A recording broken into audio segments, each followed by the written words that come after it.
Assalamualaikum warahmatullahi wabarakatuh. Alhamdulillahi rabbil alamin allazi bi ni'matihi tatimmus shalihat tatahaqqaqul hasanat wa ta'til khairat wa tanzuzut ta'at.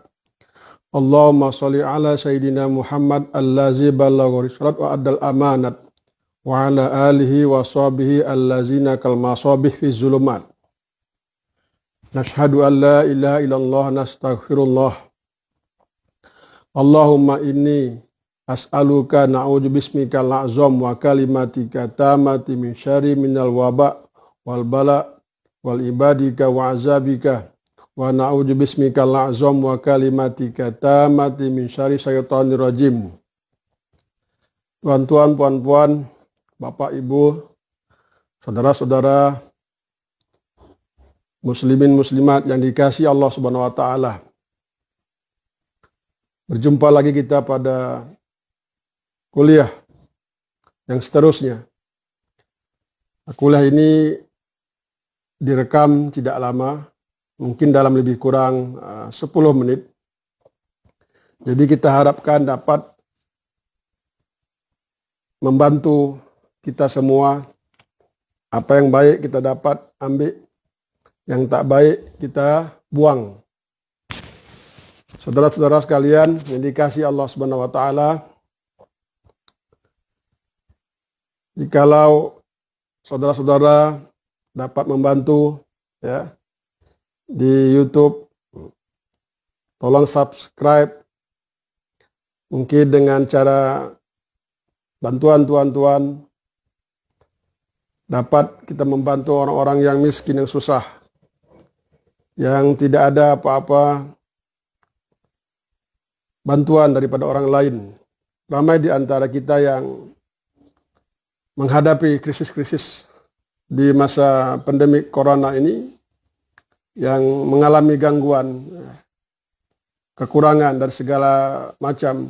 Ada yang berhenti kerja, yang tak ada kerja, yang kekurangan ekonomi. Ya. Jadi semoga dengan cara tuan-tuan dan puan-puan, Bapak Ibu subscribe dalam YouTube nanti, dapat membantu orang-orang yang lebih susah daripada kita. Jadi kuliah pada pagi ini tentang masalah amalan-amalan ketika krisis corona. Ya. Tuan dan puan-puan, wabah atau wabak musibah yang datang pada kita pada hari ini adalah sudah Allah Ta'ala berikan 100 tahun yang dahulu, 1 abad dulu, tahun 1918, mana 1 abad yang lampau telah berlaku musibah ini, wabah ini, yaitu daripada Amerika Serikat selepas peperangan dunia yang pertama, di mana askar-askar, tentara-tentara yang membawa penyakit ini daripada Amerika Serikat kemudian menyeberang ke Perancis sehingga ke seluruh Eropa, Europe terkena penyakit ini. Penyakit ini disebut dengan penyakit the Spanish flu, ya, penyakit selsema, penyakit pilek daripada Spanyol, influenza.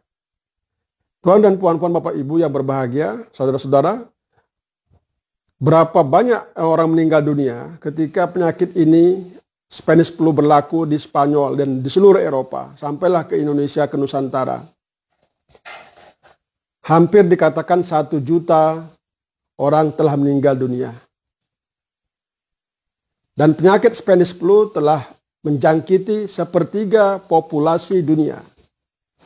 1 miliar manusia telah terkena penyakit Spanish flu. 1/3 penduduk dunia, 2,5 lebih penduduk dunia, 1/3 yang telah terkena penyakit Spanish flu. Tuan dan puan-puan, inilah musibah yang datang kepada kita daripada Allah Subhanahu wa taala. Dan kita kena tahu berapa lama tempoh, berapa lama masa yang telah diambil oleh manusia sehingga musibah ini telah hilang. Musibah Spanish flu kena di Amerika Serikat itu pada bulan Januari tahun 1918 dan berakhirnya bulan Desember tahun 1920. 2 tahun lebih kurang. Baru musibah ini berakhir. Dalam surah At-Taghabun Allah Ta'ala berfirman, Ma asobaka min musibah illa biiznillah. Tidak ada yang musibah-musibah yang menimpa kamu kecuali daripada Allah Subhanahu wa taala. Ma asobaka min musibatin illa biiznillah. Tidak ada musibah-musibah yang menimpa kamu kecuali daripada Allah Subhanahu wa taala. Jadi kita kena siap-siap. Seandainya musibah corona ini berlaku selama 2 tahun, ya, kita kena buat persiapan diri. Bukan hanya kita yang tidak mampu untuk menolak penyakit ini, bahkan Amerika Serikat sendiri pun tidak boleh menolak. Tidak boleh mencari vaksin sampai hari ini. Negara maju yang paling hebat sekalipun, paling banyak ditimpa oleh musibah ini. Hampir 3 juta orang telah terkena di Amerika Serikat. Hampir 100.000 orang telah meninggal dunia. Itu negara maju. Ini mau menunjukkan, sehebat macam manapun, sehebat bagaimanapun otak kamu, teknologi kamu, kepintaran kamu dalam sains, ilmu perubatan, ilmu kedokteran, tidak boleh buat apa-apa. Illa biiznillah. Tanpa izin Allah Subhanahu wa taala. Ayat itu bersambung, yahdi qalbah. Allah Ta'ala bagi hidayah pada hati seseorang. Bila kita beriman kepada Allah Subhanahu wa taala, kepada musibah ini, apa yang kita boleh buat? Inilah yang kita cari amalan. Jadi kita kena siap sedia kemungkinan bila sampai 2 tahun musibah ini akan berakhir. Kena berbuat persiapan, persediaan. Musibah itu ada 2, satu yang baik, satu yang buruk. Ma asobaka min hasanah fa min Allah. Apa-apa yang menimpa kamu daripada kebaikan itu daripada Allah Subhanahu wa taala. Musibah ini sesuatu yang kita terima, ini namanya musibah. Ma asobaka min hasanah fa min Allah. Apa-apa yang baik yang menimpa kamu itu daripada Allah Subhanahu wa taala. Wa ma asobaka min sayyi'ah fa min nafsik. Dan apa-apa musibah yang buruk yang berlaku macam ini, pandemi corona, itu daripada diri kamu. Macam mana kita tak dapat corona? Kita makan halal yang haram semua sama. Kelawar dimakan, ular dimakan, tikus dimakan. Bakso pun daripada tikus. Kita tak pilih-pilih bulu dalam makan, semua kita sapu. Sebab itulah Allah Ta'ala bagi musibah. Hati-hati dalam pemakanan. Mentang-mentang kita ini ada uang, kita makan di restoran, di rumah makan dengan sedap. Padahal disitulah sumbernya penyakit kadang-kadang. Ada yang higienis, yang bersih, ada yang tak bersih. Mana kita tahu? Bila dah sedap, semua masuk. Bila dah masuk, masuklah penyakit macam-macam. Sebab itulah yang lebih baik, istri di rumah masak. Sediakan bekal untuk suami. Kata orang Indonesia, buntut. Bukan buntut yang belakang. Buntut ini maknanya bawa bekalan kerja. Bekal makanan. Dengan istri kita yang masak di rumah dengan ada air wuduk dia, air sembahyang dia, dengan sembahyang 2, masak. Jadi kita makan makin kuat ibadah. Ya. Jadi apakah dia amalan yang kita boleh buat untuk menghadapi pandemi corona? Musibah ini andai kata berlaku selama 2 tahun. Terkena di Wuhan, Cina bulan Desember tahun lepas. 1919. Sekarang dah bulan Julai, belum habis lagi. Vaksin belum lagi dijumpai. Vaksin untuk menolak, menyembuhkan penyakit corona tak dijumpai lagi, COVID-19 ini. Orang masih mengkaji. Apa yang kita mesti buat? Yang pertama adalah sabar. Seluruh musibah yang datang kepada kita yang buruk dan yang baik itu kita kena sabar. Musibah yang baik itu apa dia? Kita naik pangkat. Itu musibah. Jadi ketua, jadi kepala di kantor, di pejabat. Ada orang dia naik pangkat jadi ketua, jadi dekan, di university, jadi ketua, camat, lurah, tinggal sholat berjemaah, tinggal masjid, tinggal sholat duha. Ini musibah. Yang baik, bila dibagi yang baik, dia tak bersyukur. Dia tak jaga amal-amalan dia. Musibah yang buruk itu inilah nih penyakit nih. Walanabluwannakum bisyai'im minal khaufi wal ju'i wa naqsim minal amwali wal anfusi was samarat wa basyiris sabirin. Kami akan timpakan kamu, kami akan uji kamu dengan sesuatu ketakutan dan kelaparan dan kekurangan daripada harta benda, kekurangan uang, berhenti kerja, tak ada proyek, tak ada kerja. Wa naqsim minal amwali wal anfusi. Kekurangan manusia, mati adik-beradik, mati pacik, mati macik, meninggal dunia, sepupu meninggal dunia atau nenek kena corona.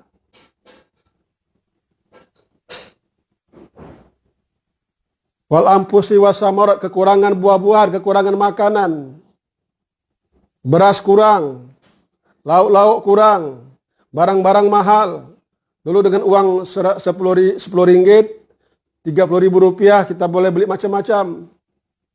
Bila musim ini berlaku barang-barang semua mahal. Dulu kita makan nasi dengan ikan, sekarang tak boleh makan ikan dengan makan nasi dengan telur. Kekurangan buah-buahan. Untuk apa Allah berikan musibah yang buruk begini? Adakah Allah nak menzalimi manusia? Adakah Allah mau menjolimi manusia? Menyiksa manusia? Ini bukan sifat Allah SWT. Allah tidak pernah menzalimi manusia. Mereka sendiri yang menzalimi dirinya sendiri. Karena mereka buat kerusakan. Zaharul fasada fil bari wal bahri bima kasabat aydin nas. Berlakunya seluruh kerusakan di muka alam ini karena ulah-ulah tangan-tangan manusia. Kita yang cari pasal, kita yang menyebabkan semua ini perkara ini berlaku. Jauh daripada perintah Allah SWT. Apa yang Allah Ta'ala mau daripada diri kita ketika musibah ini datang? Wabasyiris sabirin, hendaklah kamu sabar. Sabar Tuhan. Sabar diiringi dengan amal-amalan. Ayat yang lain mengatakan fasabrun jamil. Hendaklah kamu sabar dengan sabar yang jamil, sabar yang indah, sabar yang cantik. Apa dia jamil? Apa dia sabrun jamil? Sabrun jamil ini adalah sabur yang tidak kita mengutuk. Tidak kita marah. Sabar yang kita tidak mau mengumpat. Tidak mau mengejek. Tidak memprotes. Ini kita sabar, tapi kita mengutuk pemerintah. Kita mengutuk kerajaan. Kenapa kami dihalang pergi ke tempat-tempat sosial? Kenapa dihalang pergi ke pasar raya, ke mal-mal? Ini bukan sabar namanya. Bahkan kalau kita panas tengah hari pun, kita mengutuk panas itu sama seperti mana kita mengutuk, mengejek Allah Subhanahu wa taala. Panaslah hari ini. Karena panas inilah saya kena penyakit corona, jadi bacaan suhu di kepala saya jadi 37, 38. Ini kita mengutuk Allah Subhanahu wa taala. Innallaha ala kulli syai'in qadir. Segala sesuatu untuk Allah yang menjadikan. Panas dan hujan itu Allah yang menciptakan. Penyakit dan sembuh itu Allah yang mengadakan. Wa iza maritu fahuwa yashfin. Kata Nabi Ayub alaihissalam. Jikalau saya sakit ya Allah, engkau yang menyembuhkan. Sakit daripada Allah, pun sehat, sembuh daripada Allah subhanahu wa ta'ala. Sabar. Sabrun jamil. Sabar yang indah, sabar yang cantik, sabar yang beautiful. Apa dia? Jangan pernah memprotes. Jangan pernah mengejek. Jangan pernah berkeluh kesah. Hadapi dengan kesabaran. 2. Perbaiki amal-amalan. Islah. Yuslih lakum a'malakum. Baikilah amal-amal kamu. Allah akan baiki amal-amal kamu. Nah, bila kita belajar untuk tidak memprotes, tidak mengejek, tidak menghina ulama, tidak mengejek pemerintah, tidak menyalahkan orang lain, kita menyalahkan diri sendiri, baiki amal-amalan. Apa dia amal-amalan yang boleh menarik rahmat Allah Subhanahu wa taala? Yang bisa menarik Allah punya ridho, keridoannya, kerahmatannya. Satu adalah sembahyang wajib. Dijaga di awal waktu. Kalau di tempat-tempat yang tidak bisa kita sembahyang berjemaah di masjid, karena ada larangan pemerintah, sembahyang di rumah, azan di rumah, iqamat di rumah, sholat berjemaah di rumah, al-waktu. Jangan kita melambat-lambatkan waktu sembahyang yang wajib. Ini menambahkan Allah punya kemarahan, menambahkan kemurkaan, kemarahan Allah SWT. Yang kedua, sholat tahajud malam. Inilah amalan yang boleh menarik kasih sayang Allah SWT.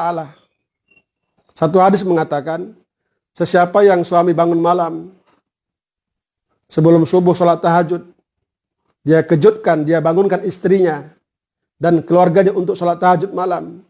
Maka suami istri ini dan bersama anak mereka Allah rahmati. Allah berikan rahmat. Baru usaha untuk mengejutkan istri. Membangunkan istri kita untuk sholat tahajud, Allah sudah berikan rahmat. Belum lagi sholat tahajud, baru membangunkan.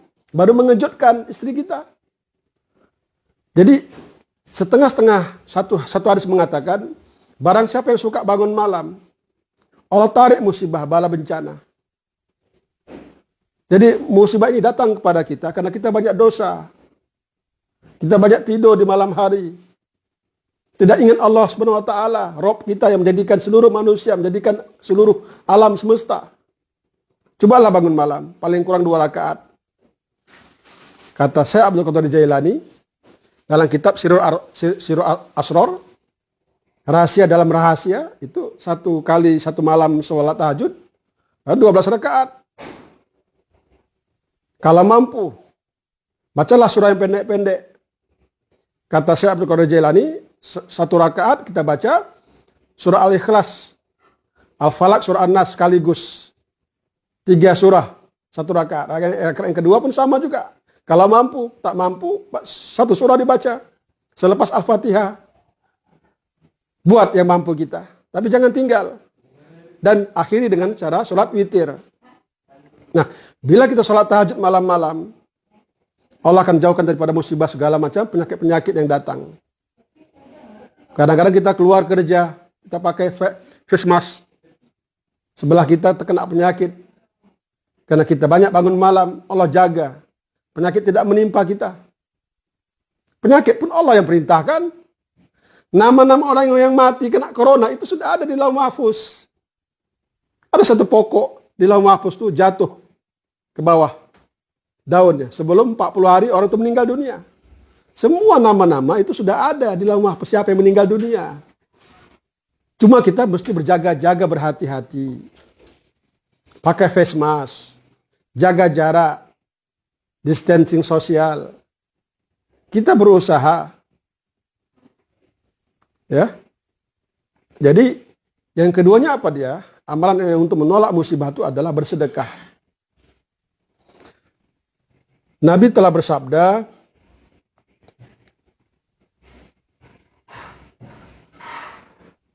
Badiru bis sodakoh fa inna bala layatakhotoha.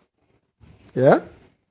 Badiru bis sodakoh fa innal bala layatakhotoha. Layatakhotoha. Sayyidina Ali meriwayatkan bahwa Nabi telah bersabda, bersegeralah kamu untuk memberi sedekah. Karena sesungguhnya bala itu terangkat dengan bersedekah. Ya. Dalam kitab Kanzul Umal itu disebutkan, sedekah ini menolak 70 bala, 70 musibah. Ini corona 1 musibah. Sedekah ini menolak 70 musibah, 70 musibah ditolak.